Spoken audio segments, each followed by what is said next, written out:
오늘 새벽에는 스스로 하나 되게 하소서 이런 제목, 기도 제목을 잡았습니다. 우리 예수님께서 갈릴리 지방 어느 회당에서 이 귀신이 들려가지고 눈이 멀고 말 못하는 사람을 만나게 됩니다. 사람들이 데리고 왔죠. 예수님이 병을 고친다고 하는 소문을 듣고. 그래서 우리 예수님께서 불쌍히 여기시고 귀신을 쫓아내시고 병을 고쳤습니다. 말 못하던 사람이 말을 하기를 시작합니다. 얼마나 놀라운 기적입니까? 말하고 보게 됐다 그랬어요. 귀신 들려가지고 보지 못하고 귀신 들려가지고 말을 못하는 사람, 그 원인 제거, 귀신 쫓아내니까 보기도 하고 말도 하게 됩니다. 사람들이 박수를 치면서 다들 이구동성으로 이분이 다윗의 자손이 아니냐? 다윗의 자손 그러면 바로 메시아요, 그리스도, 구세주입니다. 이분이 선지자들이 예언한 바로 그 다윗의 자손으로 왕으로 오신 분이 아니냐? 이와 같이 사람들이 감격해 마지 않습니다. 그런데 거기에 함께 동참하고 있던 이 바리새인들, 이 바리새인들이라고 하면은 평신도들로서 아주 정통 보수파 유대교인들을 바리새파라 그럽니다. 이게 바리새인들이라 그래요. 이 바리새인들이 마음속에 의심이 가득하고 또 자기들의 종교적인 세력 이것이 허물어질까 봐 조심스럽고 또 특별히 이제 시기가 일어나고 그래서 하는 말이 이 사람이 귀신의 왕 바울이 아니라 바알세불을 힘입어서 이 병든 사람 고쳤다 이런 식으로 해석을 합니다. 바알세불이 바로 귀신 중에서 귀신의 왕입니다. 그러니 이 사탄 마귀가 이름이 많아요. 계명성이라는 이름도 가지고 있고 그게 바로 루시퍼라고 킹 제임스 버전에서는 루시퍼라고 번역하고 있습니다. 뭐 여러 가지 이름이 있는데 귀신의 왕입니다. 귀신의 왕이 귀신 쫄개를 쫓아냈다 이 말이죠. 귀먹고 말 못하게 하는 그런 병마, 이 귀신 왕이니까 쫓아냈지. 이런 식으로 얘기를 합니다. 기가 막힌 해석이죠. 그럴 때 우리 예수님께서 그들의 생각을 아시고 바리새인들이 지금 뭘 생각하는가를 우리 예수님 다 아신다는 거죠. 그리고 듣는 사람들이 많은 중에서 예수님께서 새로운 해석을 내놓습니다. 스스로 분쟁하는 나라마다 황폐하여지고 스스로 분쟁하는 동네나 집마다 서지 못한다. 사탄을 쫓아내면 스스로 분쟁하는 것이 아니냐. 귀신의 왕이 쫄병 귀신을 쫓아냈다면 벌써 귀신들끼리 분쟁이 일어난 것이다 이거죠. 그렇게 하고서야 어떻게 그의 나라가 서겠느냐. 귀신의 나라, 마귀의 나라가 귀신이라도 마귀의 왕이라도 그 나라는 망한다는 것이죠. 그러면 스스로 분쟁하는 것은 망하는 길이다 이겁니다. 한번 따라 하실까요? 스스로 분쟁하면 망한다. 딱 한마디로 스스로 분쟁하면 망한다는 거죠. 스스로 분쟁하는 나라도 황폐해지고 스스로 분쟁하는 동네도 황폐해지고 스스로 분쟁하는 한 집, 한 가정도 스스로 분쟁하면 그 집 망한다는 거죠. 심지어 귀신의 나라도 마귀의 나라도 귀신들끼리 마귀들끼리 싸우면은 귀신도 안 된다는 거죠. 그렇기 때문에 스스로 망하면은 귀신도 망하는데 사람이 안 망하겠느냐? 그런 뜻이 아니겠습니까? 과거 우리나라 역사를 회고해 보면은 스스로 분쟁하다가 망한 경험이 많지 않습니까? 나라에 큰 변고가 일어나고 할 때마다 다 내부 분열로 망했지 외부에서 쳐들어온 게 아니에요. 중국에서 만리장성을 쌓았지요. 만리장성은 그 북방에서 내려오는 기마 민족들, 그 흉노족들, 뭐 여러 중국에서 원수로 여기는 그 세력들을 막아내기 위해서 장성을 쌓았는데 만리도 더 됩니다.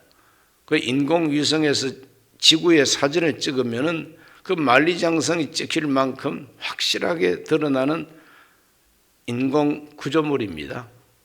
그런데 그 만리장성을 쌓았지만은 그 쌓는다고 얼마나 많은 사람이 다치고 죽고 했겠어요. 그 산능선에 그렇게 길고 긴 만리나 되는 성을 쌓았으니, 그런데 그 성이 무너지고 그 성을 뛰어넘어 와서 중국 왕조가 망한 적은 한 번도 없다는 거죠.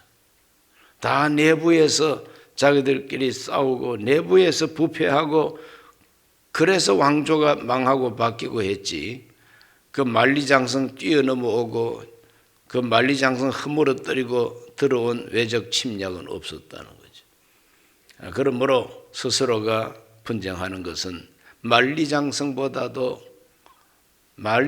무너지는 것보다도 더 확실하게 나라가 망하는 첩경이라는 것을 예수님께서 가르쳐 줍니다. 그러므로 우리 한국에 지금 정당들이 있는데 우리가 보면은 얼마 되지도 않는 요 가까운 바로 이 과거에도 스스로 분쟁하다가 망하지 않습니까?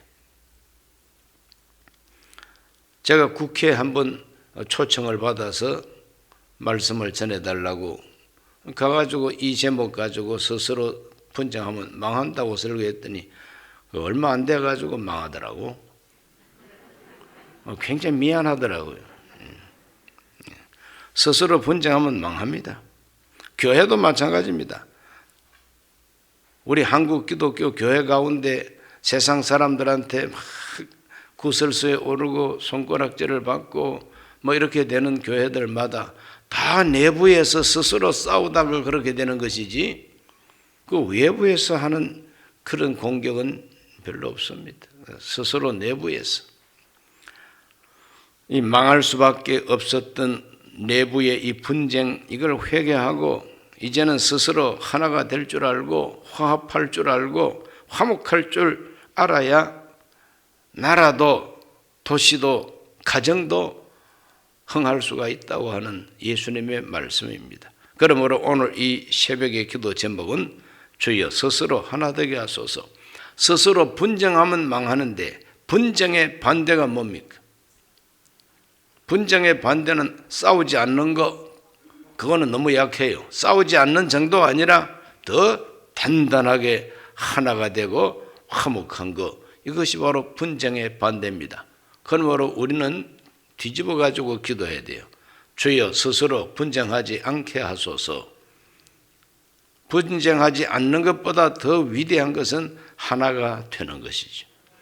그런데 그렇게 하나 되는 것을 단군 이래 5,000년 반만년 역사 속에 가장 기가 막히게 하나가 될 수 있었던 운동이 3.1 운동이죠. 그래서 전 국민이 하나 된 운동이 바로 3.1 운동이죠.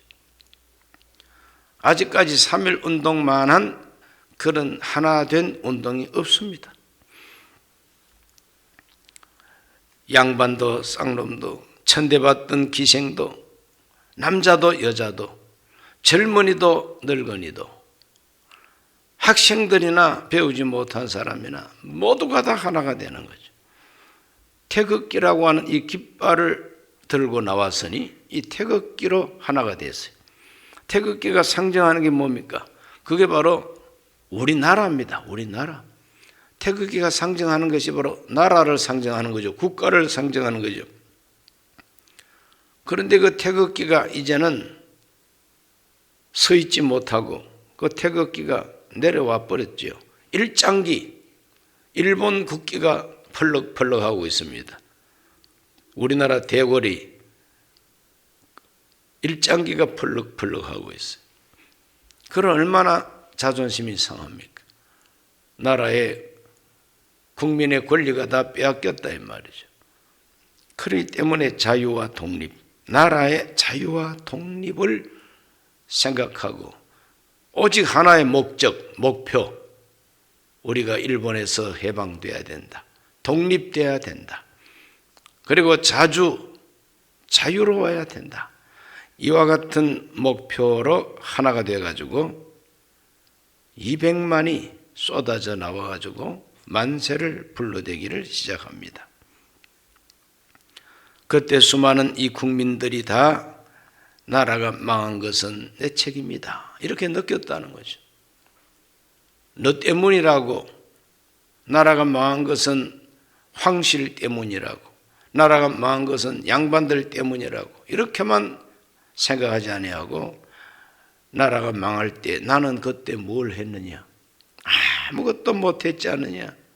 그러므로 이제 나라를 다시 찾는 일에는 내가 참여해야 되지 않느냐? 이와 같은 애국심을 가지고 만세를 불렀다는 것이죠. 참여하는 마음으로 만세를 부릅니다. 하나로 연합하는 힘과 열정과 용기, 총칼 앞에 굴하지 아니하고 그렇게 태극기를 흔들면서 대한독립 만세를 불러 외쳤습니다. 그런데 우리 선조들이 그 만세를 부를 때 3.1 운동을 일으켰을 때는 세계사 안에서, 이 세계 안에서 어떤 일이 있었느냐? 그때도 팬데믹 시대였어요. 지금도 코로나19로 인한 팬데믹 시대인데, 그때는 스페인 독감이라고 하는 독감이 온 세계 창궐을 해가지고, 그때 전 세계 인구가 16억으로 되어 있는데 그 16억 가운데서 5억이 감염이 됐다는 거죠. 뭐 거의 3분의 1 정도가 감염이 됐다, 이렇게 이제 통계가 나와 있어요. 죽은 사람이 얼마냐? 그 가운데서 한 5천만 명은 좋게 죽고, 그때는 지금처럼 통계가 그렇게 집결이 잘 안 됐으면 1억 가까이 죽었을 것이다, 이렇게까지 내다봅니다. 어마어마하게 감염이 되고 어마어마하게 죽었죠. 아주 무서운 스페인 독감. 스페인에서 일어난 독감은 아닙니다.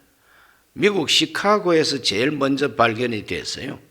미국 시카고에서 발견이 됐으니까 미국 독감이라고 해야 되는데, 이것이 온 세계 라디오로 제일 많이 말하고 전파를 보낸 나라가 스페인입니다. 그래서 스페인 독감이 되어버린 거죠.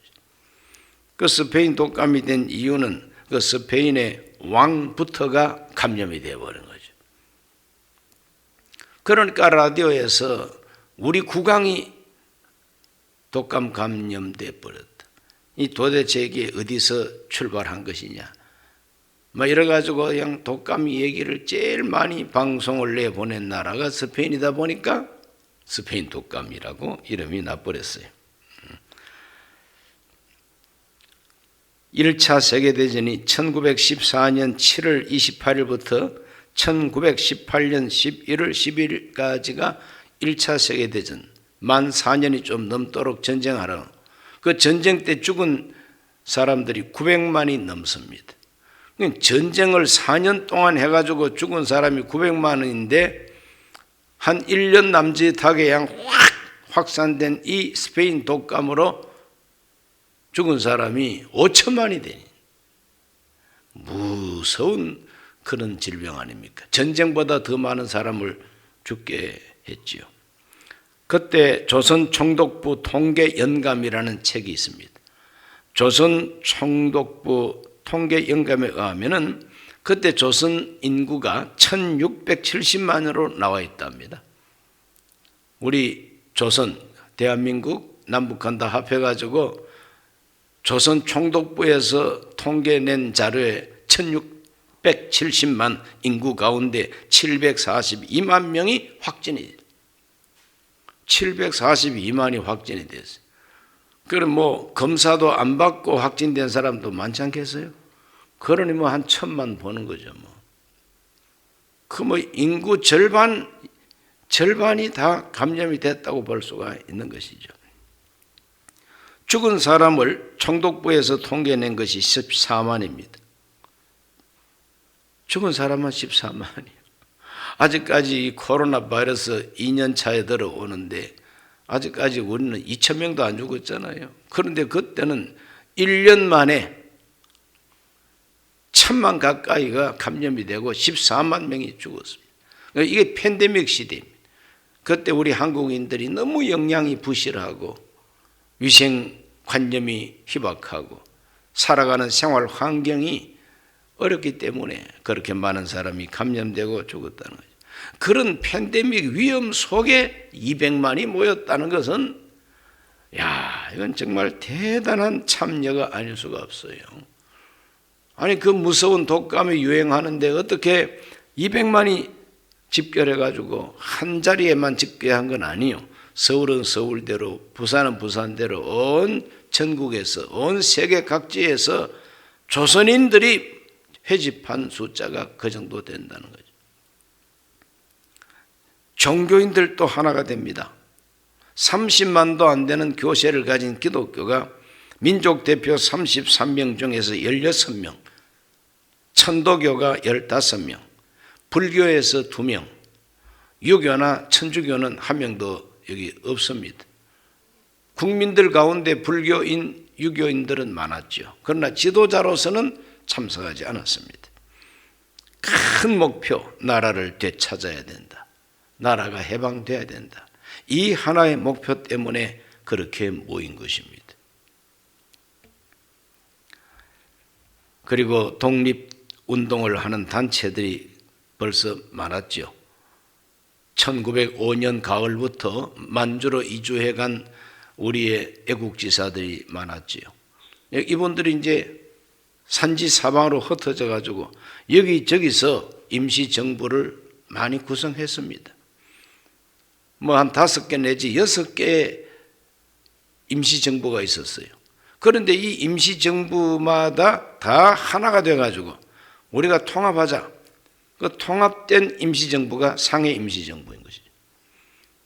그러니 정치하는 사람들이 하나가 된다는 게 얼마나 어려운데 대한독립 만세 이 깃발 아래에 사상이 조금 차이가 나고 틀리고 지역이 그렇게 많이 차이가 나더라도 우리가 통합해가지고 하나가 돼가지고 싸워야 된다. 그래서 상해 임시정부는 통합된 임시정부였다. 이렇게 기록하고 있습니다. 이것은 바로 단군 이래 최대로 하나가 된 민족운동, 하나가 된 시민운동이 바로 3.1운동이에요. 이러한 뜻깊은 3.1제를 맞이해서 우리가 기도할 때에 하나님 그때처럼 나라를 위해서라고 하는 이 깃발 아래 하나가 되게 하여 주옵소서. 뭉치게 하여 주옵소서. 그런 기도를 하나님께 우리는 올려야 될 줄로 믿습니다. 우리 예수님께서 분쟁하면 망한다 그랬잖아요. 분쟁하면 망하기 때문에 분쟁하지 말고 하나가 돼야 될 거예요. 그렇게 하나가 되니까 그 열매가 위대한 열매가 맺히게 되는 것이죠. 그래서 이 3.1운동은 민족 역사 최대의 변화운동으로 열매를 맺게 됩니다. 민족 역사 최대 변화운동이요. 하나가 돼가지고 그 3.1운동이 하나의 운동으로만 끝난 게 아니고 지푸라기 불처럼 우르르 타다가 사라져버리고 식어져버리고 재가 돼버린 그런 운동이 아니라 임시정부라고 하는 열매를 탁 맺게 되는 겁니다. 그것은 씨앗과 같아요. 아직까지 현장에서는, 아직까지 이 땅에서는 일본이 지배하고 있습니다. 너무나 강대한 나라입니다. 그러므로 우리 대한민국은 존재가 없어졌어요. 그 존재가 없는데 임시정부를 세웠다는 것은 씨앗을 심은 것이나 마찬가지예요. 씨앗을 심었습니다. 나라라고 하는 씨앗을. 그런데 그 씨앗은 어떤 씨앗이었느냐? 그건 바로 위대한 씨앗이었습니다. 1919년 4월 11일 상해 임시정부 수립을 위해서 임시의정원이 구성이 됩니다. 임시의정원이라고 하면은 그 뭐 국회와도 같아요. 거기에서 나라 이름부터 정합니다. 그때 정한 이름이 지금 이름이요 대한민국입니다. 헌법을 제정합니다. 아주 축소된 헌법이지만 그 헌법을 제정합니다. 그때 제정한 헌법이 무엇이냐? 대한민국이라고 하는 이 나라의 정체성에 대한 헌법이에요. 삼권 분립에 기초한 민주공화제 정부로 헌법을 만들어서 4월 13일 날 공포를 했어요. 공포한 날이 임시정부 세운 날이라고 그동안에는 알아왔는데, 임시의정원이 헌법 제정한 날이 나라 세운 날이다 뭐 이래가지고 또 4월 11일로 지금 둔갑을 했어요. 11일이든지 13일이든지 뭐 이틀 상관인데 무슨 관계 있겠습니까? 어쨌거나 3.1 운동의 결과로 씨앗을 심었는데 그 씨앗이 아주 위대한 씨앗이에요. 그 씨앗이 바로 우리나라의 정체성입니다. 삼권 분립에 기초한 민주공화제, 자유민주주의라는 말이죠. 그것을 벌써 1919년에 만세운동을 한 결과로 심었던 씨앗입니다. 단군 이래 1919년이 바로 3.1 운동인데 단군 이래 4252년 만에 처음으로 세운 것이 자유민주공화국입니다. 단 한 번도 국민이 나라의 주인이 되어본 적이 없죠. 그때까지 다 왕이 주인이에요. 황제가 주인이에요. 심지어 조선시대는 중국 황제가 주인이에요. 우리 조선의 왕은 황제라고 안 그러고 왕이라 그럽니다. 분봉왕이라 이 말이죠. 그럼 조공을 바쳤던 그런 나라들이에요. 그러면 중국의 종로로 타는 나라였을 뿐입니다. 조선이. 그런데 황제 국가가 된 것은 일본이 청나라를 깨부시면서 그 덕분에 독립문 세우고 황제 나라가 된 거예요. 서대문에 있는 저 독립문은 그동안에 오랜 세월 중국을 상전으로 받들다가 그 중국에서 해방된 것을 기념하는 독립문이 바로 서대문에 있는 저 독립문이에요. 이렇게 해서 우리나라가 4252년 만에 국민이 주인 되는 나라를 세우게 되는 겁니다. 이거는요, 역사적인 기적입니다. 역사적인 기적이에요. 군주가, 황제가 주인인데 이제는 우리 국민이 주인이다. 이것이 바로 민주공화정이라고 하는 의미가 됩니다. 더 이상 이제 백성이 아닙니다. 백성이라고 하면은 군주, 왕이나 황제 밑에서 무조건 복종하고 순종해야 할 의무만 있는 국민이 바로 백성이라는 겁니다. 백성은요, 의무만 있습니다. 복종할 의무만 있는 게 백성이요. 그런데 국민은 뭐냐? 주인입니다. 납세 의무가 있고 국방 의무가 있지만은 권리가 있어요. 무슨 권리가 있습니까? 인권도 있지만은 참정권이 있습니다. 이 정치에 참여할 권리가 있다. 대통령 입후보 할 수 있고 국회의원 입후보 할 수 있고 동장도 입후보 할 자격이 있고 그 입후보가 될 수 있는 권리, 참정권이, 그리고 투표할 권리, 나를 대표하는 국회의원을 내 손으로 뽑을 수 있다. 이것이 바로 참정권이죠. 이제 그것을 행할 수 있어야 국민입니다. 그걸 뺏겨버리면 국민이 아니고 왕의 종이요, 지도자의 종이 될 수밖에 없는 백성이라는 말이죠. 그러므로 백성이냐 국민이냐 이거 큰 차이가 있어요.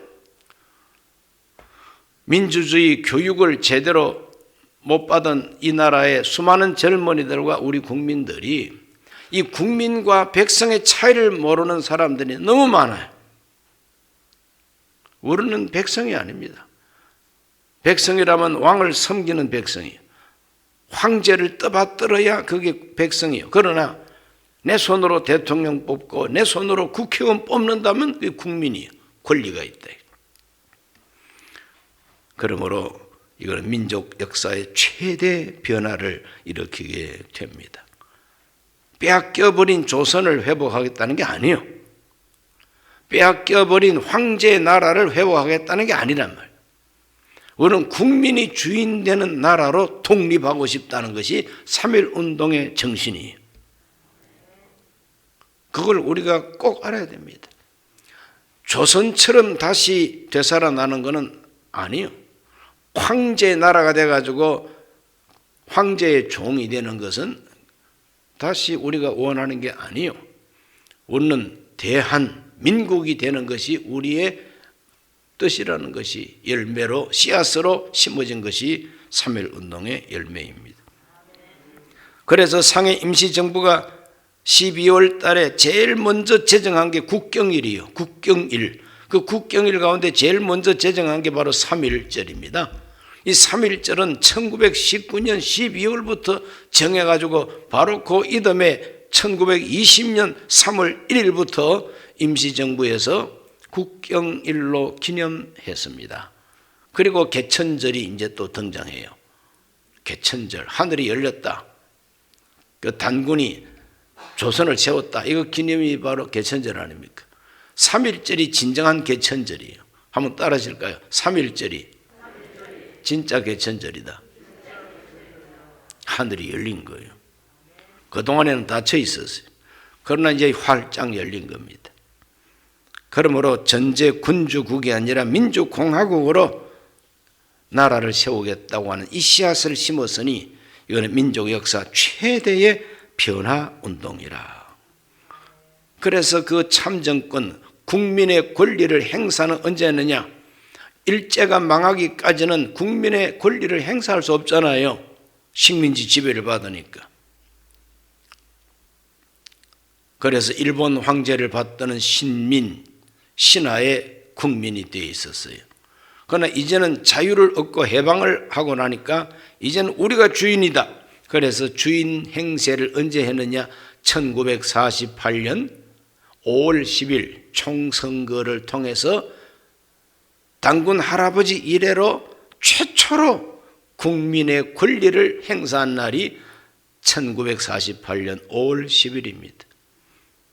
역사 공부를 너무 안 해가지고 우리 대한민국 국민들이 잘 몰라. 그날이 바로 우리가 주인 행세를 5,000년 만에 처음으로 한 날이라니까요. 그래서 그때 국회의원 당선되신 분들이 5월 31일 날 재헌 국회를 개원하고 목사님이 기도함으로 출발하고 7월 17일 날 헌법을 공포하고 국회에서 대통령을 선출했는데 이승만 박사가 대통령으로 선출이 되고 8월 15일 날 대한민국 임시정부가 아니라 정식 정부가 수립 공포됐습니다. 여러분, 임시하고 정식 차이를 압니까? 임시는 임시예요. 임시는 꿈과 희망입니다. 정식은 이제 드디어 꽃이 활짝 피는 거예요. 3.1 운동 때 심었던 씨앗이 29년 만에 대한민국이라고 하는 나라로 꽃을 활짝 피우게 된 겁니다. 할렐루야. 그래서 3.1절 광복절, 이 광복절은 바로 대한민국이라고 하는 나라가 정식으로 수립된 날입니다. 얼마나 기쁜 날입니까? 그런데 현 정권은 3.1절도 그냥 부시시하게 그냥 지나가고 8월 15일 날 대한민국 수립에 대한 기념은 하지도 않습니다. 광복절 행사만 하죠. 광복이 뭡니까? 빛을 다시 찾았다는 거죠. 하늘이 열리고 빛을 다시 찾았다는 거죠. 나라가 정식으로 세워졌으니까 빛을 찾은 것이죠. 좀 알아야 되는데 역사 공부를 알뜰히 안 시키니까 참 모르는 것이 사실입니다. 그러므로 3.1 운동은 씨앗을 심은 임시정부고 1948년 8월 15일은 꽃이 활짝 핀 정식 정부입니다. 그때부터 패스포드가 나오고 그때부터 대한민국이 국제적으로 인정받는 나라가 된 거예요.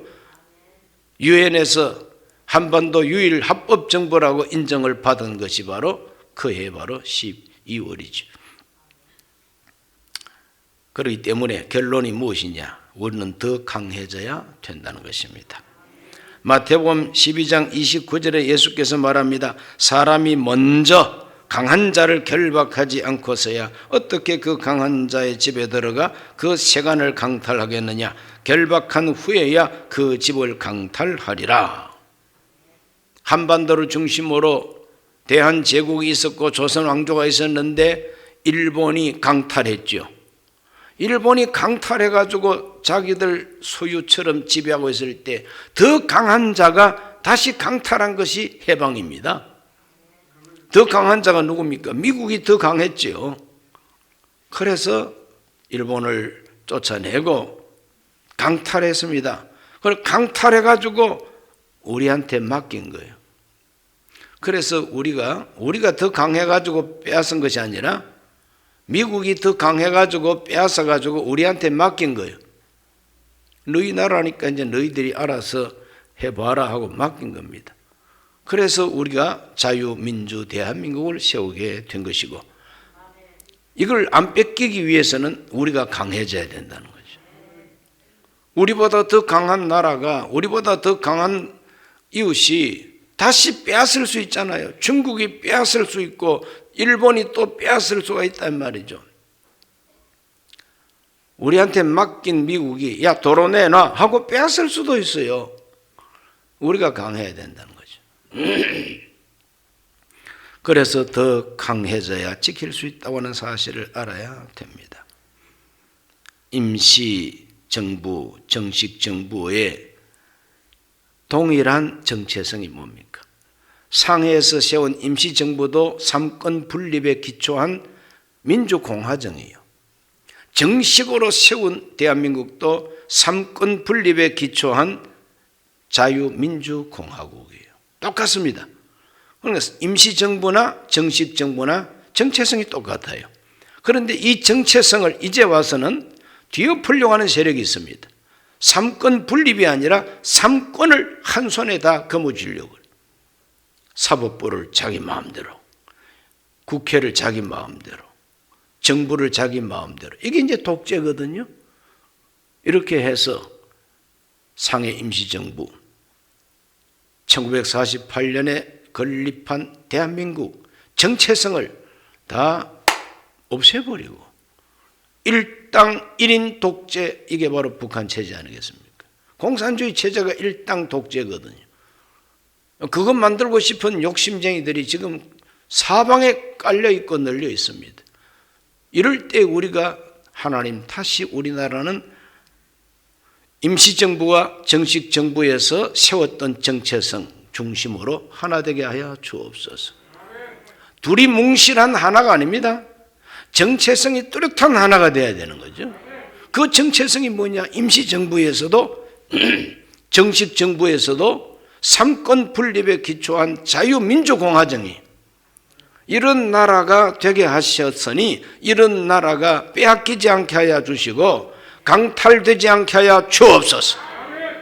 그걸 위해서 하나가 되게 해달라는 기도는 마땅한 기도요, 절실한 기도가 돼야 된다는 것입니다. 하나님 아버지, 우리가 102주년을 맞이하는 3.1절의 역사의식을 바로 세우게 하여 주시옵소서. 임시정부도 정식정부도 삼권 분립에 기초한 자유민주공화국이었습니다.